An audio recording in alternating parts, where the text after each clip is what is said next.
You might remember us, the ones in the red shirts. We can't afford guns being the leading cause of death for children and teens in this country. Whether you're Republicans or Democrats, you can't look away. We're not going to shut up until we get the change we deserve. Thoughts and prayers are no longer enough. We need to take action now. You didn't get this far by saying you can't. You didn't get this far by just being mediocre. You moms demand action, and that's what we demand. Welcome to Movement Builders, a show about the people ending gun violence in America. All of us. I'm Kaylin Ford. And I'm Nikita McDaniel. Y'all, this has been a busy fall for our movement. We've got folks in Virginia and New Jersey working hard to elect gun sense candidates up and down the ballots.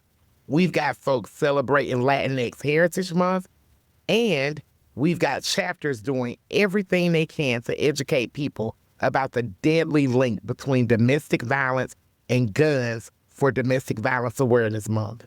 Yes, Nikita, and that's just the tip of the iceberg because moms and students are also out there passing strong gun safety bills, blocking bad ones, and continuing to grow our movement in states across the country. You all are doing a lot, and we want you to know it's seen and appreciated. We're so grateful for you. We are super grateful. That is right, y'all.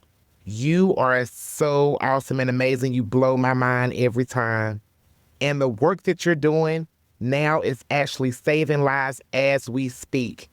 But it's also setting the stage for the midterms next year. Because our movement has to be ready to take back the House and the Senate by filling them up with gun sense champions and voting out the people that turn their backs on their communities. And believe it or not, that work starts now, y'all. Yes, it does. And we have a plan to help us make the greatest impact possible in 2026, both at the polls and in state legislatures. We've got a blueprint for how we'll continue to hold the gun industry accountable for its role in this crisis and shift the culture around gun safety by promoting secure storage and teaching folks the essentials of responsible gun ownership. And to tell us more about all of it, we're excited to have Kenneth Gonzales with us. Ken is the Managing Director of Organizing, Training, and Campaigns here at Moms Demand Action, Students Demand Action, and Everytown for Gun Safety. And we are so thrilled to have you with us on the show. Welcome, Ken, to the Movement Builders podcast. Hey, all. I'm excited to be here. Time has finally come. I have a tear in my eye for us to get you to the show today. Welcome to the show, and we are so glad to have you here with us. And I know that you've worked on a lot of campaigns and issues that are very close to your heart, Ken. You are a rock star in real life. Can you tell us more about what brought you to this movement? Yeah, totally. Thank you for the question. And I'm a big fan, having listened to all the episodes, so excited to be here. Over the last 10 years, I have now been involved in immigrant rights movement work. I've been involved in reproductive rights and abortion access work, and I've worked on campaigns all across the country.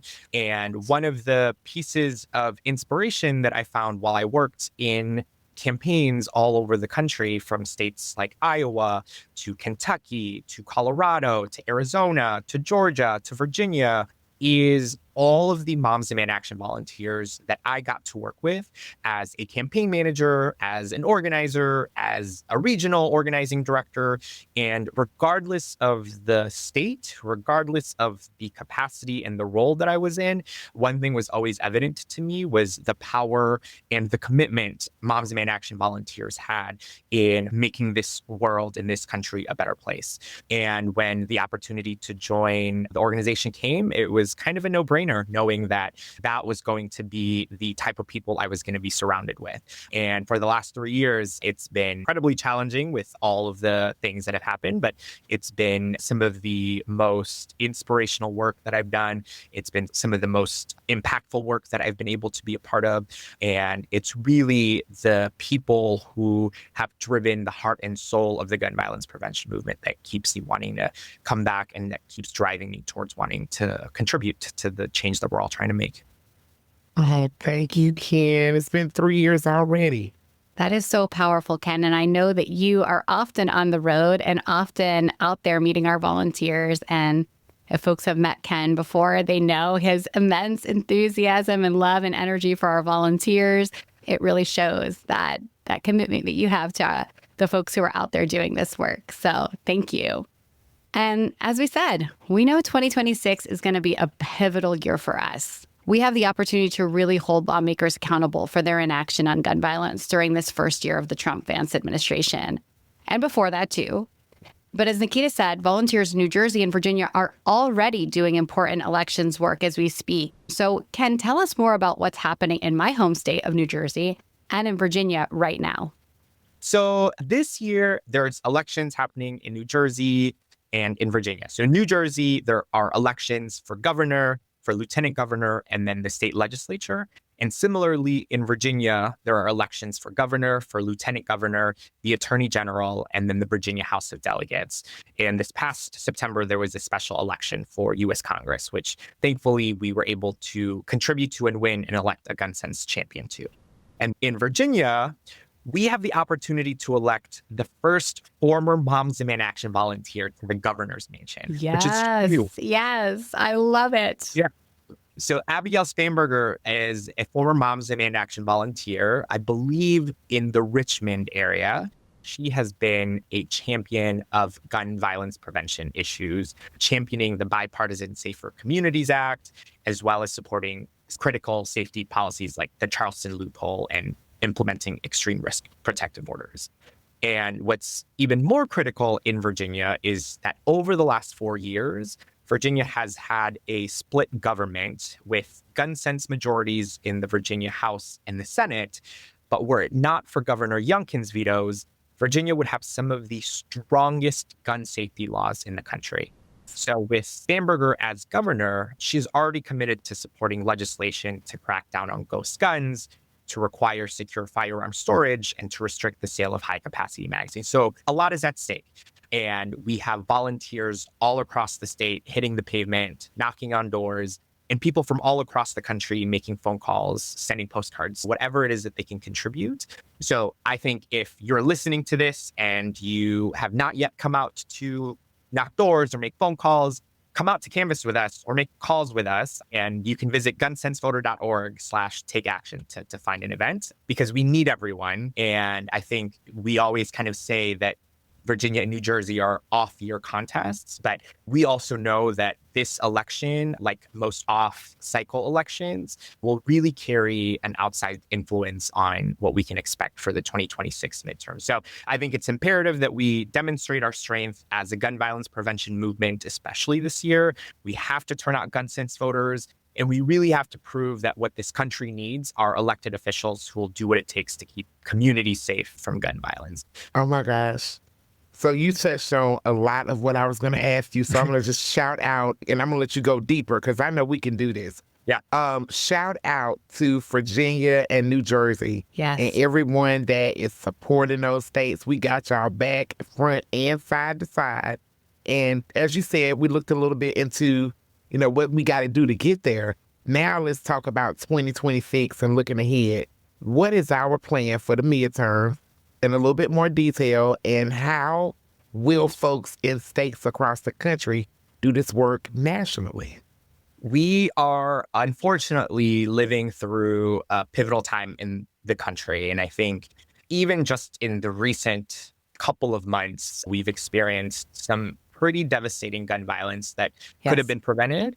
I'm thinking about Minnesota just off the top of my head, as well as so many other places that don't often get the attention in the media.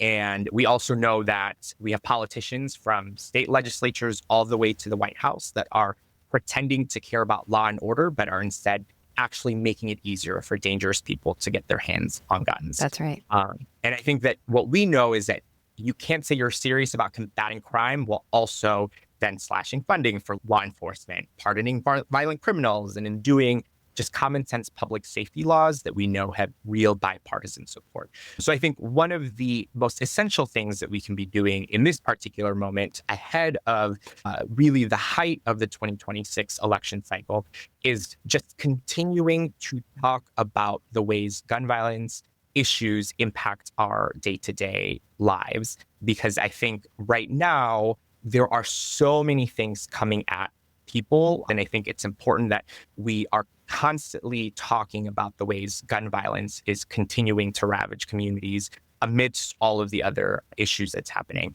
And that starts with conversations within your own family. That starts with conversations at the grocery store. That starts with conversations in churches, and really finding the organic moments where people are gathered to start igniting a conversation around these issues, because I think so many things can get lost with the barrage of information and the barrage of news that starts to pop up in people's lives. I think the second piece that we need to be talking about is how our democracy is at risk from people who are trying to change the rules of the game and are working to keep themselves in power while disenfranchising voters. And I think it is important that we be steadfast in defending democracy and combating the rise of white supremacy and armed extremism all across the country. And that means electing gun sense and pro-democracy candidates who uphold our laws and put the safety of our communities first. And I think the last thing, as I think about 2026, is we have to work towards rejecting the gun industry's reckless agenda and elect lawmakers who'll do what it takes to stop the flow of crime guns and prevent gun trafficking. And that's something that we know is incredibly important, because even as we are able to pass important gun safety laws in some states, we know that states with strong gun laws are only as safe as states with weaker ones when criminals can easily traffic guns across state lines. So these are three really critical conversations that are necessary to have, even if they're incredibly challenging. And part of what will help build the momentum towards 2026 is to make sure that we are able to find all of the organic moments that allow for us to have these conversations with folks. And I think chapters are doing a lot of this right now, from the meetings that folks are having on a regular basis to the farmers markets where people are tabling at. And really, the goal is just to bring more people in so that when we start to mobilize people for the 2026 cycle, we've already built a strong foundation of supporters and have grown that even more, so that when we have to turn out for 2026, we have a great group of volunteers that are at the ready to knock doors, to make phone calls, send texts, whatever it might be that will be required of us come 2026. Absolutely. And I think people are also out there seeking us. And I think we should remember that there is this flooding of the zone. There's this chaos and cruelty and callousness, and people are feeling helpless. They want to take action. They're looking for a way to make a difference. And I think that this is such an important time, as you said, Ken, to build our movement and welcome other folks into it, so that they are ready to take action in 2026, or right now, if they're in Virginia and New Jersey or want to support those campaigns. But giving people a reason to feel hopeful, giving people a reason to feel like they belong to something bigger than themselves that's meeting this really pivotal moment, I think is so important right now. And that, as you said, that work could start today, right? You could have a walk with a friend, grab a coffee, have this conversation on the sidelines of your kid's sports game, in line at the grocery store. There's never a perfect time to begin. That time is right now. We can have those conversations and welcome those folks into taking action with us right now. So thank you for that. Yeah. I also want to talk about an important point that you brought up in terms of rejecting the gun industry's reckless agenda, because we know that the gun industry is focused on boosting their profits while our communities pay the price. And unfortunately, often while people pay the price with their lives. And our work to hold the gun industry accountable for its role in fueling gun violence, for the decisions they make in their corporate boardrooms that make this crisis worse, is really, really important. We saw that industry accountability work ramp up in 2025, and I know it's going to be a big part of 2026. We also saw some serious victories. We have volunteers in New York, Maryland, California, Mississippi, New Jersey, and Alabama who all took action with bills focused on the spread of switches that can easily convert certain types of handguns into machine guns. So tell us a little bit more about what's coming up in our industry accountability work. I think it's important to start this with an understanding of our core principle that we all have a moral and legal responsibility to keep our community safe. And that includes firearm manufacturers. Addressing gun violence caused by easily modified pistols requires holding gun manufacturers accountable, criminals accountable, and cutting off the spread of these deadly weapons at the source.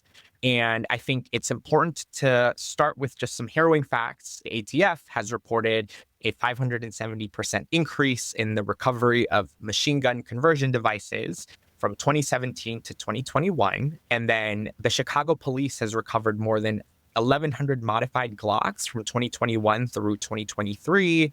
And there's been several shootings that have involved a handgun converted into a machine gun, particularly in Sacramento, where it killed 6 and injured 12 in what then has been considered Sacramento's deadliest mass shooting. So handguns converted to machine guns are a threat to public safety, and it's important for us to be able to educate volunteers, supporters in understanding what kind of harm this causes in our communities.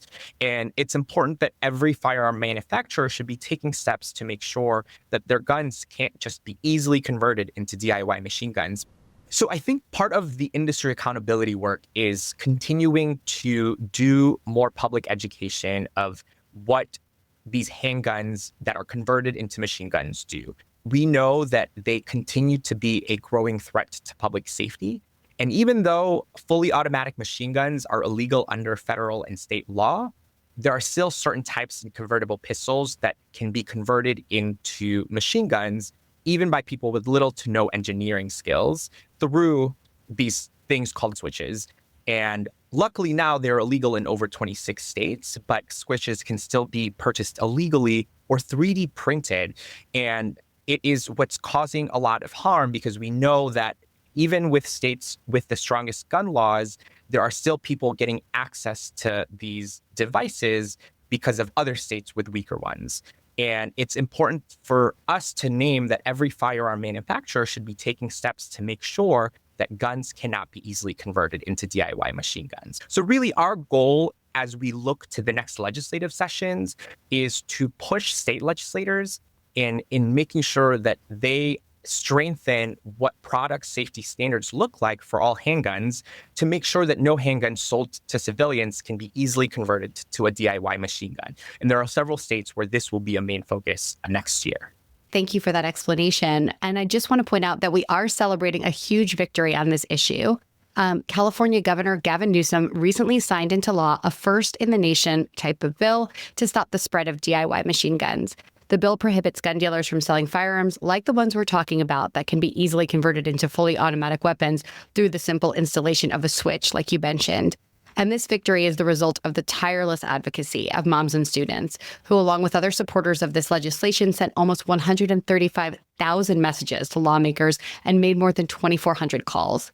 Their hard work paid off, so a huge shout out to our California volunteers and partners in this work. And hey, hopefully it's a blueprint for action that other states can take in the future. Wow, Ken. We had a powerful conversation last month with Aline and Barb around secure storage and suicide prevention. And we know that work to educate gun owners about the importance of keeping their guns stored securely has never been more important than it is right now. So I want you to just share a little bit into what it looks like in 2026 to have these conversations more in depth. Thank you for that question. So when it comes to secure storage, I think there's some core principles that I want to make sure we reiterate about our approach to this work. I think it's one, we believe that gun owners can prevent their own firearms from being used in crimes and acts of violence. We believe that we can build communities that prioritize care and safety of our kids and families, and that we believe that unintentional shootings are preventable. Unfortunately, data has shown us that we're just still far away from that. So 58% of gun owners reported storing at least one firearm unlocked and hidden. 56% of gun deaths in this country are still caused by gun suicide. So while I previously talked about working to shift dangerous industry practices, we also know that there are already hundreds of millions of guns already in communities. And with rights comes responsibilities. Especially when there are life and death stakes. So there's a couple of things that we want to think about. One, individuals can start with their own homes and their cars. And then we also know that communities can provide a bigger safety net with out-of-home storage practices, and I'll talk a little bit about that. And then ultimately, when all else fails, there are legal interventions to temporarily separate people in crisis from lethal means. But our kind of theory of change is if we put all of these pieces together, we can prevent suicide, unintentional shootings, mass shootings, domestic violence with firearms, and crime guns that flow into our communities.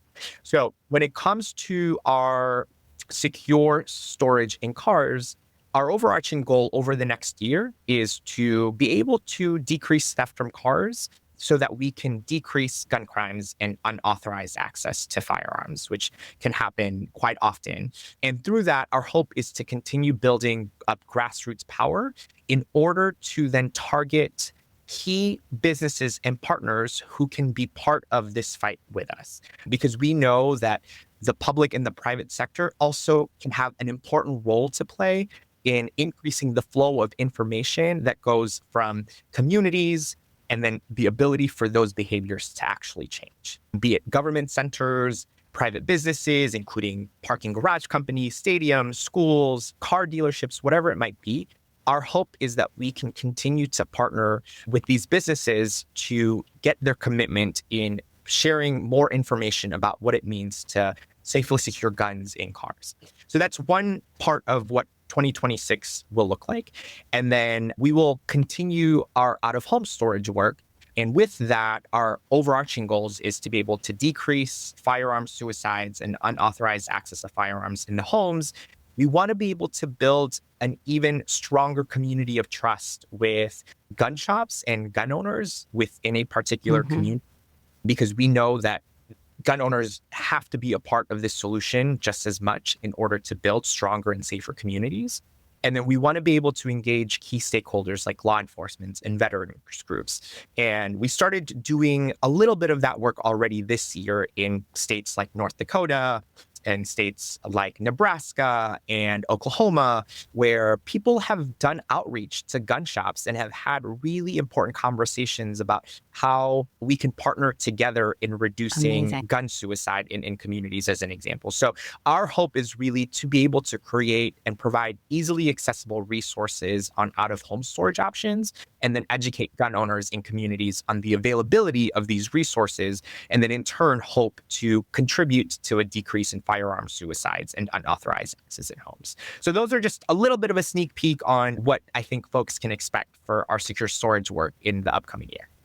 Wow, that makes me feel very hopeful. Yes, and I love that focus on providing folks out-of-home storage options. As Nikita mentioned, we had a wonderful conversation last episode with Aline and Barb, who were talking about how that's so important to be able to have people have a trusted place that they can remove firearms from their home and store them at because of someone going through a mental health crisis, someone just feeling vulnerable, or a death in the family.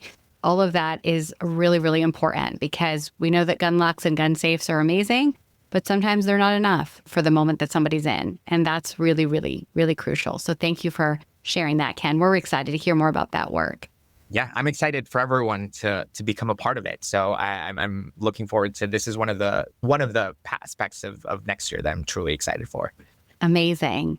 I know we did talk a lot about the industry accountability work from a legislative side, but we know that some of the folks in our movement are going to be focused really on grassroots power building next year and some of these big national campaigns like secure storage, which you just mentioned, as well as industry accountability.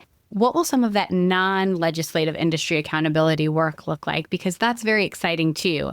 We know that cultural change and that kind of direct action change sometimes is a really exciting way to take things to the next level now, even when the makeup of a state legislature isn't quite in our favor yet. Yeah. So I'm going to answer this question a little indirectly in that I was really thinking about kind of from my own history, like where have I done something similar that isn't necessarily tied to just legislative work? I went to the University of Minnesota, Twin Cities. There I studied African American and African studies, but what was missing from my experience was a really strong Asian American studies program and a resource center, especially at a university that served about 20% API students. Wow. And over the course of my 4 years there, I was heavily involved in leadership in various student groups. But then into my junior year, there was a spark primarily from a professor getting fired and like key community leader getting fired from the university that really ignited this question around why can't we have more resources for API students in this case? And truthfully, I was kind of a menace to a lot of the administration in only the best ways possible. And over the last getting into good trouble. Well, exactly. And in my last 2 years, worked alongside student leaders, faculty, staff, and really developed a vision for what we believe were ambitious and achievable outcomes in the short and long term for bettering the experiences of API students. We built coalitions with other communities of color, and then we utilized all of the tactics that we talk about now, from earned media, opportunities, rallies, storm canvassing, and so forth.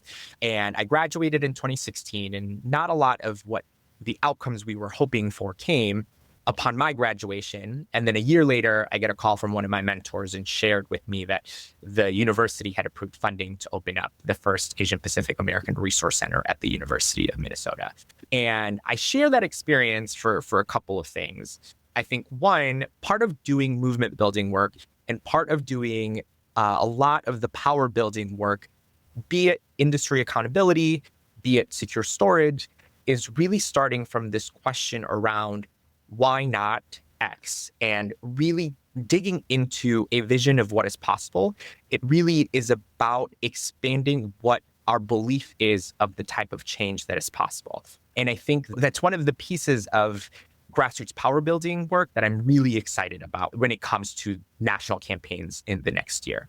I think there is an important part of this work that will be about envisioning a community, envisioning a state, envisioning a world that allows for folks to think about what our relationship is to industries, what relationship looks like to gun shops that just we've not explored before. And there's an excitement there in the creativity that's possible. So that's something that I'm really excited about when it comes to the power building work that folks are going to be able to do in this upcoming year.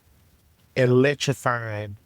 We talk about the power building work and movement building work. It really sets my soul on fire. Like, change can be hard, right? Let's just be honest. And knowing when, where, and how to use our resources as we're building this movement is something that we got to do wisely. And I feel like you're the expert to talk about that. Like, tell us more about how we can be more efficient and wise movement builders with our resources in this day and time. Yeah. I think I shared my experience at the University of Minnesota also to answer this question for several reasons. I think, one, it's important for us to name that building a movement takes time. It is not meant for driving efficiencies in our work by any means. And when I started the organizing work there, a group of us had set a vision for what we hope would come from our organizing work. But my goal really over my last 2 years at that university was to set a strong foundation for leaders after me to take over our campaign and run with it wherever it may take them. So when I got a call a year later, even though I knew I wasn't necessarily going to be a benefactor of that center, I was so excited about the differences in the experience future students after me would have. And that to me is a second point, that everyone comes to this work with varied stories, but ultimately movement building to me is all about leaving a better and a stronger community than you found it, with more people behind that shared vision. And in this case, a vision towards living in a country free from gun violence. But it is hard, right? It is so tough. And I think the toughest part about this work sometimes is how quickly the tides can change and how much they do shift, be it every election cycle or with every new law that is passed or overturned, be it with responses to awful shootings in communities that devastate people's lives in a quick minute.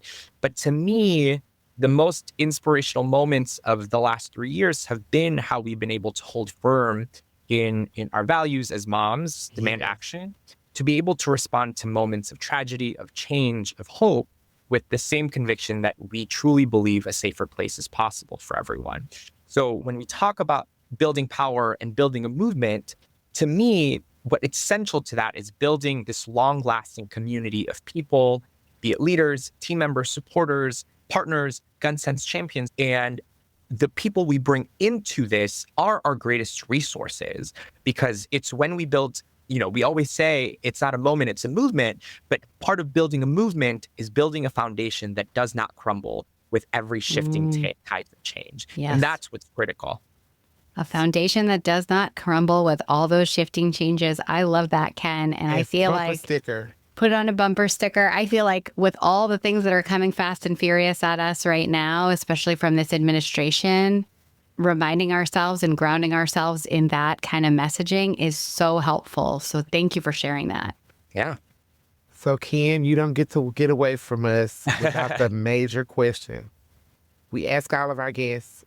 I see you, Kaylin sees you running all across the country and doing amazing things. We ask every guest, we know this work can be tough.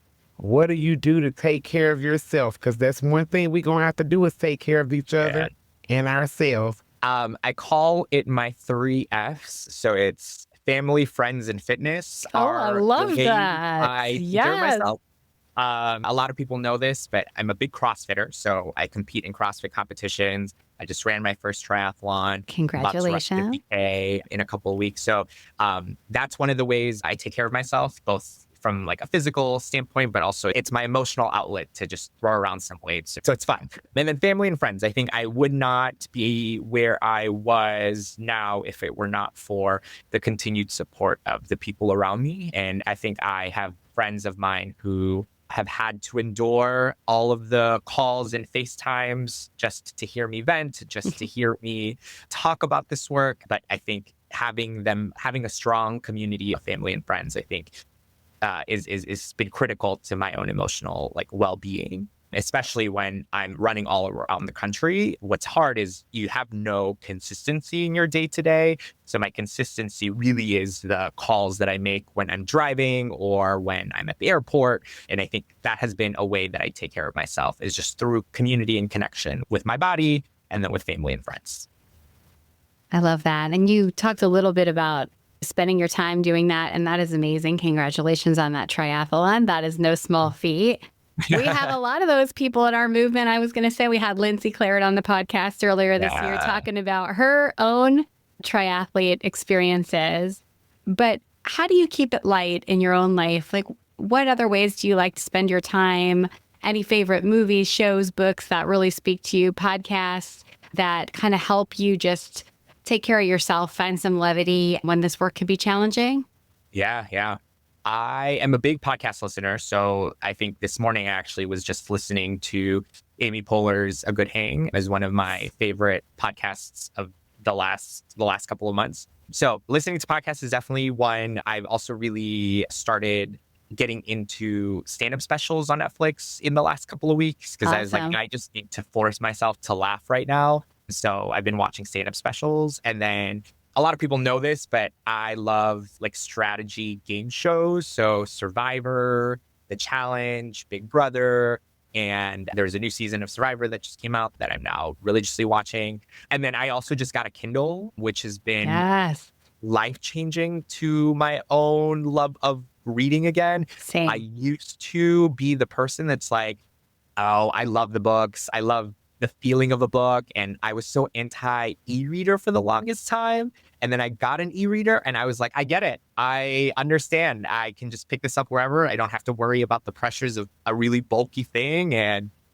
I think it reignited my love of reading. That was my journey too. I'm still a big paper book fan, as you said, Ken, 100%. But at least our public library here in Jersey City has a great app where you can deliver library books directly to your Kindle. And it has helped me read so much more because you don't even have to go to the physical library, although I love to go to the library, which has Be Smart posters up, which I just love. Yes. So shout out to our local volunteers. But sometimes you don't have time. And that library book can be on your Kindle in 15 seconds. So I am 100% with you. Ken, if you were going to be on one of those shows, would you be a contestant on any of the shows you just said? And if so, which one? Yeah, I definitely would love to be on Survivor as one of my dreams. So that would be the one of all of them. And then Survivor is kind of a gateway to the challenge. So it'd be Survivor to then get on the challenge. But The other one that I don't watch as much or at all really, but I would love to do would be, oh my God, what is the adventure race? The Amazing Race? The Amazing Race. Yeah. It was like the adventure race. I don't watch it as often, but I would love to do the Amazing Race. That's amazing. We might see you on one of those shows someday. I don't know. We'll see. And also, if I ever have to go to an island alone, I'm not going alone. They're going to let me bring you so you can make sure we're safe because you're not scared going through all the things. Yeah. I learned to swim, not for the triathlon, but for when I get on Survivor. Oh You're my ready. gosh. You're ready. You got to So just learn to build those fires. You'll be out there in no time. Exactly. Can do that. Oh, anyway, I just made a whole reality show in my mind. There you go. With us on there, Ken.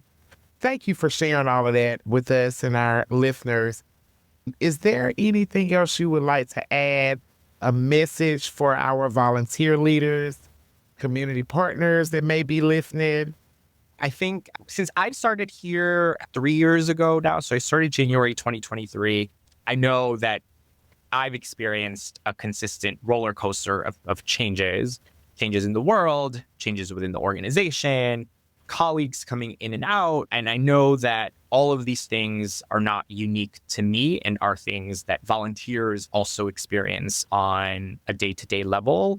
And not to mention all of the other personal things that happen in all of our lives that we don't often hear about or talk about, and that is just as impactful to how we show up in this work.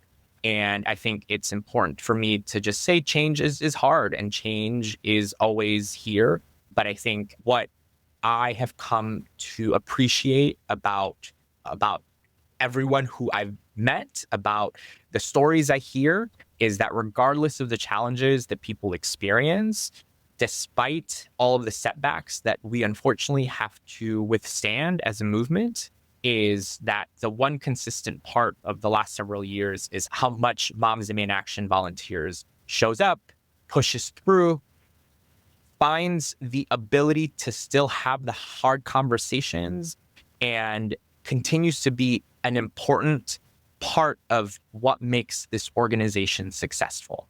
And I think volunteers, I would love to make sure that they know and that you all know that all of the effort and the work that you all put in, no matter how big or small, is also essential to our ability to make a better world that is free from gun violence. And I think we don't say that enough. People don't hear that enough. But thank you. And then I hope that we can continue to be in community and that I'll hopefully meet folks kind of all across the country again. So just thank you, I guess, would be my final message to folks. To our moms and to our students who are doing that amazing work. Yes. Like, I got chills over here and motivation from that. So thank you for me too. We all need to hear that. And we appreciate so much the incredible work of all of you out there listening to the podcast. And we appreciate you, Ken, too, for your leadership and your commitment to this work and all of that strategy and energy and enthusiasm that you bring to it, because things are tough, but we have each other. Yeah, that's right. And thank you both, because you all have really enlivened up our ability to share stories and our ability for folks to connect in a different medium, in a different way through this podcast. Ken, thank you so much for joining us today on Movement Builders. Yeah, thank you. Thank you for having me. Thanks, Ken. Y'all, I know 2026 is going to be a big year for us, and I'm here for it. Supporting our community partners, elevating the amazing work that you all are doing in the field, and continuing to find new ways to keep gun violence prevention at the top of voters' minds. Absolutely, Nikita, because we need everyone out there to head to the polls, especially when we see the other side pulling out all the stops to roll back gun safety laws that save lives.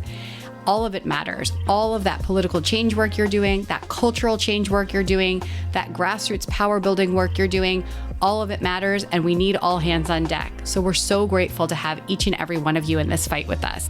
Yes, and you all sent us some great messages recently. Here's what you had to say. Hi, this is Asim Takor from St. Louis, Missouri. Wanted to thank Barb and Aline for their great episode on suicide prevention. It was very thought-provoking. Anything we do to reduce the stigma is a good thing. And also want to shout out folks working on elections in New Jersey and Virginia, whether that is volunteering in those states or nationally with GSAN. Everybody that's pitching in to help our gun sense candidates up and down the ballot, bring it home. So thanks, everybody. Hey, everybody, it's Nikki here. I just want to shout out our amazing California moms, students, and community partners on passing a historic bill to stop DIY machine guns. You all are amazing, and we appreciate everything you do. I hope you are celebrating this win because it belongs to you. Hey y'all, it's Kat Vargas from the Volunteer Communications team. I've been loving the recent episodes from CCM to suicide prevention. Such important conversations. And don't forget, it's Apptober, y'all. All month long, we're helping you level up how to use the Demand Action app to grow your local groups and chapters, reach more supporters, and make sure no one misses a moment to take action. I also want to give a quick shout out to our Mi Gente Caucus for hosting a Latinx Heritage Month panel featuring Congressman Joaquin Castro and Jose Alfaro from Community Justice Action Fund. It was such a powerful reminder of how community really helps to strengthen this movement. Thank you so much to everyone who's able to join, and I can't wait to see what happens next on the Movement Builders podcast. Y'all, keep them coming. Send us your thoughts, feedback, and stories to movementbuilders@everytown.org. And again, that is movementbuilders@everytown.org. And please keep sharing this podcast with your fellow volunteer leaders and team members and tell us what topics you want to learn more about. We're getting ready for our 2026 season, y'all, so send us those ideas. And as always, thanks for listening to Movement Builders. I'm Kaylin. And I'm Nikita. Thank you for all you do to save lives. It's working.